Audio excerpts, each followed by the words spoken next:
Hey guys, welcome back. Today we're doing some hot and fast chicken. If you watched the last video, we did a spatchcock method where we did it low and slow and pulled chicken at the end. Today we're just doing whole chicken that we'll slice, use it for sandwiches later. You can have it with a meal, whatever you want.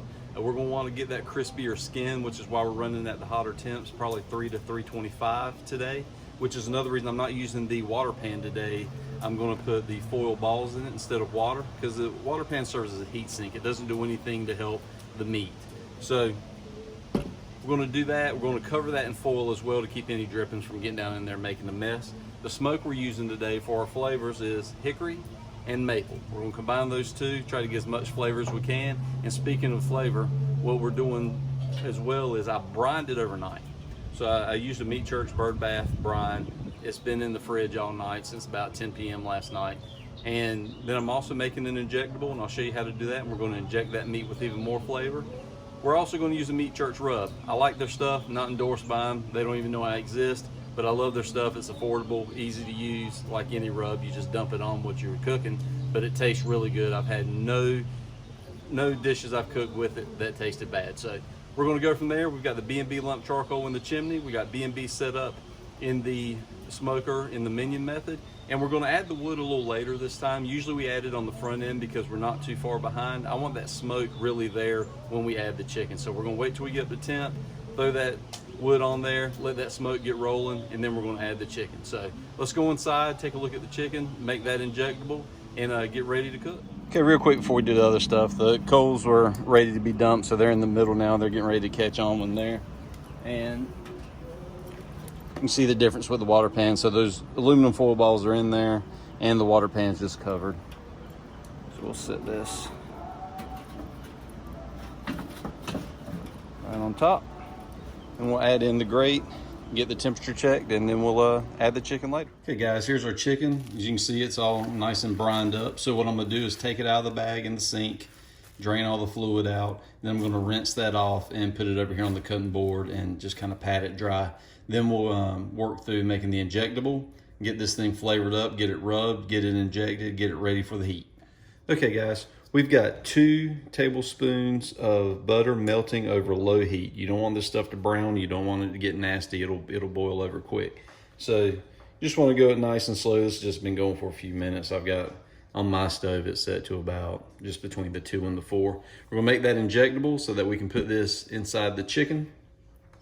Once we make this though, we'll let it cool for about 8 minutes first. So now that we've got the butter melted, I'm gonna turn the heat up to about just over medium, because we want things to combine, but this really, it doesn't take long at all. So this is a 1/2 cup of chicken stock. Mix that in. A tablespoon of lemon juice. And then this is just a combination. We've got a 1/2 teaspoon of black pepper, a 1/4 teaspoon of white pepper, a 1/2 teaspoon of kosher salt, and a 1/2 teaspoon of garlic powder.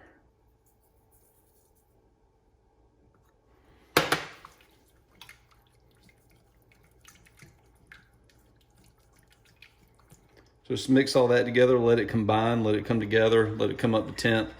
Probably about 5 minutes. You don't want to boil it, you just want it to warm up. So maybe 5 minutes or so. When you if you start to see bubbles, just go ahead and take it off the heat, let it start cooling. Once it starts cooling, cool for 8 minutes, then you're ready to put it in your syringe and ready to put it in the bird. We'll come back in a second. I'll go ahead and get the rub going, and then we'll look at adding this injectable. All right guys, the injectable is cooling. It doesn't matter what order. If you want to wait and inject first and then put the rub on, it's up to you.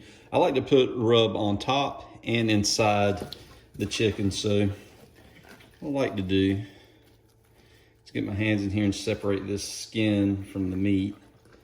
Remember, this time is different than the spatchcock that we did, where we went low and slow, and I'm gonna tear this piece of fat off in a second, where we went low and slow and did a pulled chicken. This time we're going to do one where we'll kind of slice more. Get down in here as well. So we want this stuff to be everywhere in there. All right, so now that we got it opened up, I'm going to take our rub, Just kind of dump some down on the meat. And then just rub it in.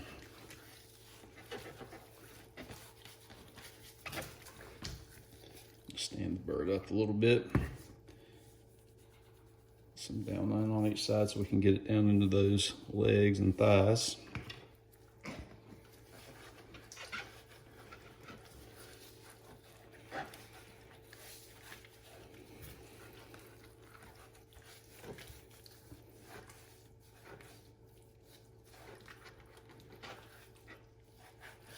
Get our skin tore a little bit, but it'll be all right.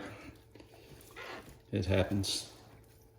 Then to keep it really extra moist, I like to put some butter in under the skin. Let that heat do its job and let butter sink in. Like I said, we're going for big flavor today. So this will either be really good or it might not be good at all. Either way, we'll post the video and try to learn from our mistakes.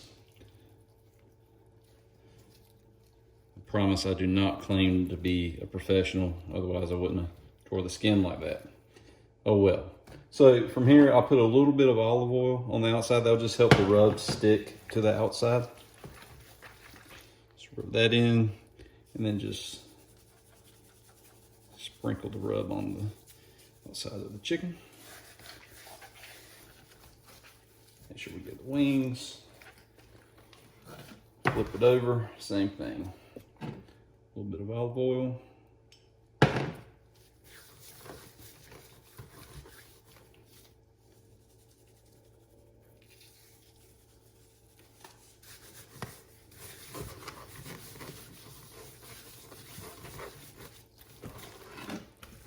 All right.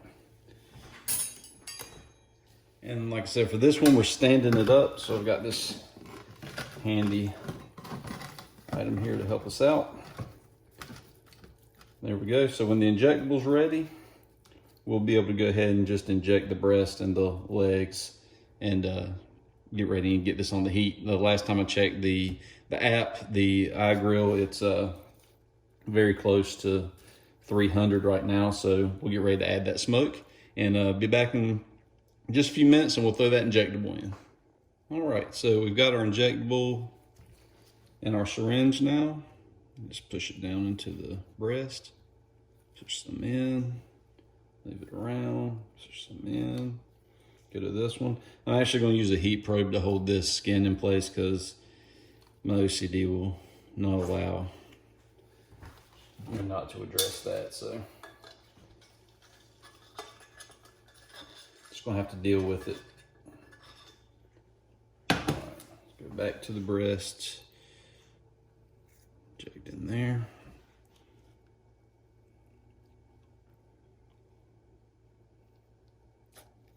There we go. And fill it up one more time, then we'll do the legs. And the temp's ready, so we'll be ready to put this chicken on. What we'll do first, when we get out there, is we will add some wood to that fire. Go ahead and get our smoke rolling. That way we maximize the amount of smoke this gets, because when you cook at a higher temperature, you lose some of that, so you don't get as much smoke on the meat.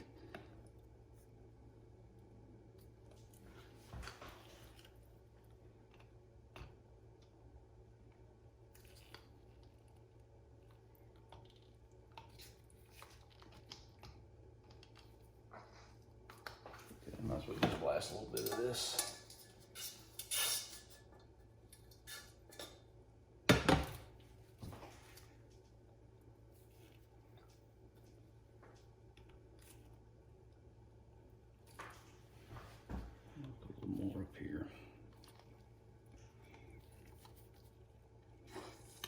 All right, we are ready to go. Let's go outside. Okay, as you can see, we got some good smoke rolling now.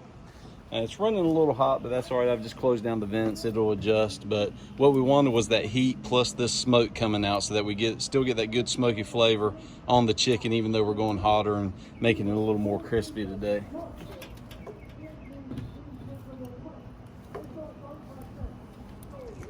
We're using the lower grate today as well because I've got this little apparatus holding the chicken up.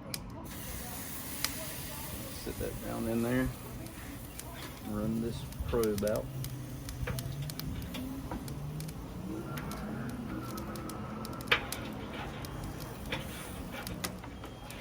Go ahead and throw this one in the other breast.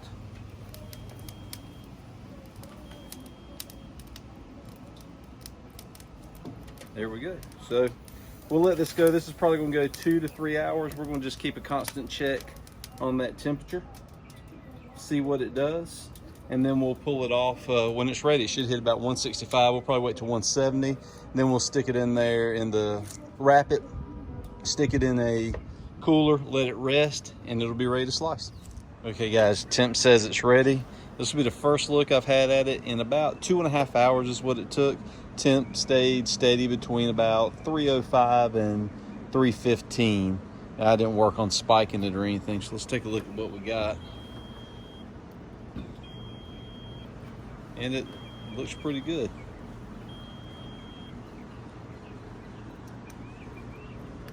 Definitely crispy on the outside. Let's see what our temps are. Looks good there. Let's check the leg as well. Yep.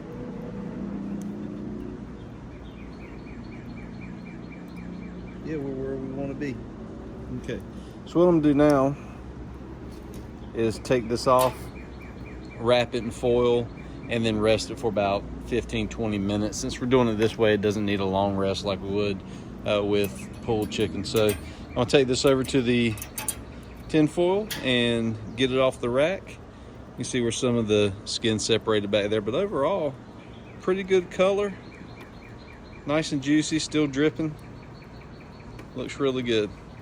All right, let's get it wrapped. All right, we're done resting it, and it's looking pretty good. The meat's kind of drawn back on the drumsticks a little bit, but you expect that. It's got a good skin on it. Cut a little piece of that off. All right, it tastes good. I'm very, very happy about that. Didn't know how it was gonna taste, and I was really hoping I wasn't gonna have to post a video telling y'all this was really bad. So let's cut into it. Whenever you're smoking something though, you're gonna get the blackness from the smoke. That's okay, it's just that char and that smoke color. As we carve into it though, let's see what the meat actually looks like. Oh yeah, look at that. Nice white meat, plenty of juices in it. Still very hot, so we're burning my fingertips up here. Now, let's sample it. Okay, y'all, that's really good. It's tender. You can see it just pulls right apart. That flavor from the injections there, the flavor from the rubs there, you're getting a little bit of that smokiness. It's really good. I'm really, really happy with this. So follow the recipe. Let me know what you think. If you've done it a better way, tell me about that too. Leave it in the comments. Appreciate you tuning in, and we'll look forward to seeing you next time.